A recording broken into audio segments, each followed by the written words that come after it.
fiksi di kajian. Kita ingat misalnya, cuman persoalan survei Pilpres aja kan. Oke.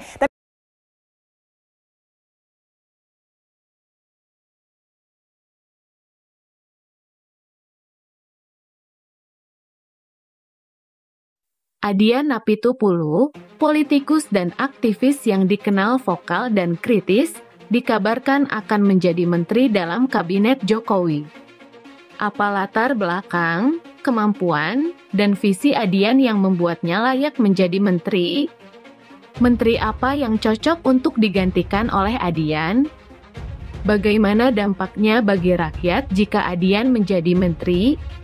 Simak selengkapnya dalam video ini. Adian Apitupulu adalah seorang politikus dan aktivis asal Indonesia yang saat ini menjabat sebagai anggota DPR RI fraksi Partai Demokrasi Indonesia Perjuangan, dalam kurung, PDIP.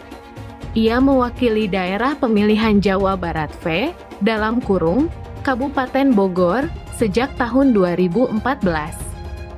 Adian juga dikenal sebagai salah satu politisi yang peduli dengan isu-isu sosial dan lingkungan. Ia sering mengunjungi daerah-daerah yang terkena bencana alam, konflik sosial, atau pelanggaran HAM. Ia juga sering menyuarakan aspirasi rakyat yang terpinggirkan atau tertindas oleh penguasa atau korporasi. Ia juga mendukung gerakan-gerakan sosial yang menolak proyek-proyek pembangunan yang merusak lingkungan atau mengancam hak-hak masyarakat adat.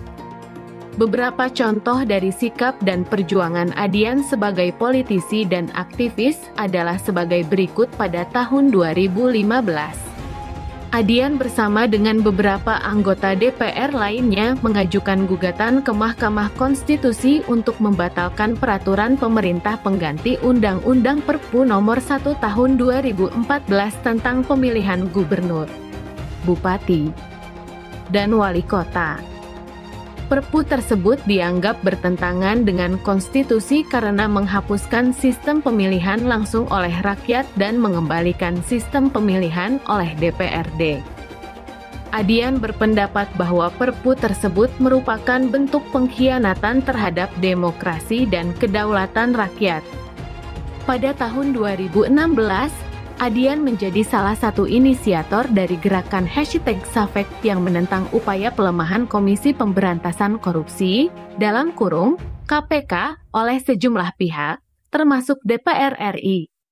Pada tahun 2017, Adian menjadi salah satu pembela dari Ahok, mantan gubernur DKI Jakarta yang divonis bersalah atas kasus penodaan agama. Adian menilai bahwa vonis tersebut tidak adil dan tidak berdasar pada fakta hukum. Adian juga mengecam adanya intimidasi dan tekanan dari kelompok-kelompok intoleran yang mengancam hakim dan jaksa yang menangani kasus tersebut. Pada tahun 2018, Adian menjadi salah satu pendukung dari Novel Baswedan, penyidik senior KPK yang menjadi korban penyiraman air keras oleh orang tak dikenal. Adian mendesak agar pemerintah segera mengungkap pelaku dan dalang di balik aksi teror tersebut.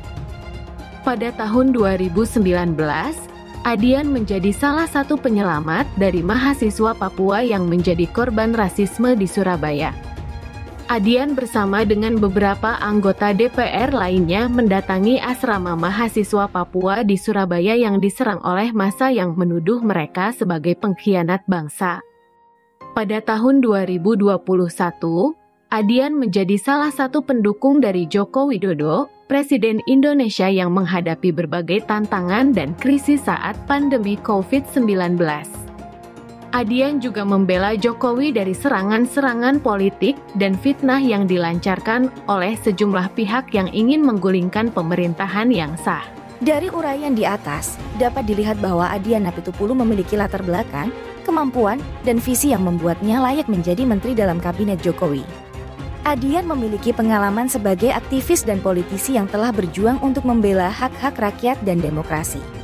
Adian juga memiliki pengetahuan dan keterampilan dalam bidang hukum, pemerintahan, otonomi daerah, pemilu, energi, riset dan teknologi, serta lingkungan hidup. Adian juga memiliki sikap yang kritis, independen, berani, dan jujur dalam menyampaikan pendapatnya. Adian juga memiliki hubungan yang baik dengan Jokowi sebagai rekan sesama partai dan pendukung setia. Menteri apa yang cocok untuk digantikan oleh Adian? Menurut saya, menteri yang paling cocok untuk digantikan oleh Adian adalah Menteri Dalam Negeri, Mendagri. Alasan saya adalah sebagai berikut. Mendagri adalah menteri yang bertanggung jawab atas urusan pemerintahan dalam negeri, termasuk otonomi daerah, pemilu, kependudukan, catatan sipil, administrasi wilayah, desa, dan pemberdayaan masyarakat. Ini sesuai dengan bidang keahlian dan pengalaman Adian sebagai anggota Komisi II DPR RI. Mendagri juga adalah menteri yang berperan penting dalam menjaga stabilitas politik dan keamanan nasional di tengah berbagai tantangan dan konflik yang ada di dalam negeri. Seperti isu Papua, radikalisme, terorisme, korupsi, intoleransi, bencana alam, dan pandemi COVID-19. Ini sesuai dengan sikap dan perjuangan Adian sebagai aktivis dan politisi yang peduli dengan isu-isu sosial dan HAM. Berdasarkan alasan-alasan di atas, saya berpendapat bahwa Adian Apitupulu lebih pantas menjadi Menteri Dalam Negeri daripada Tito Karnavian. Adian memiliki visi yang lebih progresif dan demokratis dalam mengurus urusan pemerintahan dalam negeri. Adian juga memiliki sikap yang lebih terbuka dan kooperatif dalam berkoordinasi dengan pemerintah pusat, daerah, dan masyarakat. Adian juga memiliki integritas yang lebih tinggi dan tidak mudah terpengaruh oleh kepentingan politik atau kelompok tertentu. Bagaimana dampaknya bagi rakyat jika Adian menjadi Menteri Dalam Negeri? Menurut saya, dampaknya adalah sebagai berikut. Rakyat akan merasa lebih dihargai dan didengarkan oleh pemerintah dalam menyampaikan aspirasi dan kebutuhan mereka.